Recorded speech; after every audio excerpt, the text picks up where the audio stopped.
My name is Jennifer Wood. I'm going to be discussing the financial situation of Savannah Schools Credit Union for 2008-2009. Just a couple of things that we discussed. So first of all, this credit union is located in Savannah, Georgia. They have assets just over $25 million as of 2009, and they have 9 full-time employees. Membership is eligible. Membership is open to employees of Savannah Chatham Public Schools, Savannah Technical College, and Oakland Island Center. Credit union opened its doors in 1954. So they offer a variety of credit products: credit cards, loans, mortgages, personal loans. Just a couple of things about the economic environment. This economic environment affected this credit union and other credit unions across the country. So here's some of the major findings. For 2008 and 2009, they booked a loss, but their profitability was about average for their peer group. Their asset quality was excellent.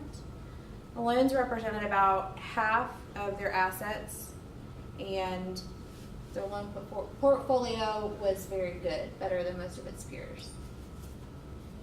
For 2008-2009, the level of capital was about average for the peer group. In 2009, management reconfigured the balance sheet in anticipation of a rise in interest rates, so they did a little bit of overprotecting.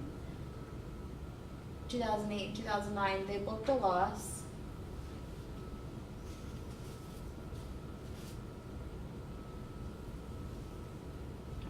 I'm really not prepared to this evening. Just keep going. Okay. It's all right. Okay. So while the yield on average loan was better than 85% of its peers, the cost of funds was actually worse than 85% of its peers, which offset their profitability. Their very high cost of funds, which was interest paid to depositors, offset all the extra profits generated by their high yield on average loan. So here you have the return on assets. They're average for the peer group for 2008 and 2009. In 2008, they lost 36 cents for every $100 deposited. In 2009, they lost 18 cents for every $100 deposited, but they remained on average for their peer group. Productivity, 2 major factors. The average loan size is 2/3 the size of the loans made by their peers, so they have an average loan size of about $6,000. About $6,500 for 2008 and $6,000 for 2009. This is worse than the peer average for both years. In contributing to the high cost of funds, 2008, the average salary for the 9 full-time employees was almost $52,000, higher than 65% of their peers. In 2009, it was about 52.5, higher than 61% of their peers. So they had a good asset quality. Loans represented about half of their assets. They had a nice clean portfolio, not a lot of delinquent loans, but there wasn't that much loaned out, so that kind of offset a little bit. Delinquent loans to total loans, they had 85 cents for every $100 loaned out in delinquent loans in 2008, which was better than about 63% of their peers. In 2009, they had 60 cents in every $100 loaned out, which was better than about 74% of their peers. Net charge-offs to total loans. Management is very aggressive in writing off these bad loans. They had a little bit of a higher charge-off percentage, $1.42 for every $100 in loans in 2008, 87 cents for every $100 in 2009. Capital adequacy. So the level of capital for this institution is about average for the peer group for 2008 and 2009.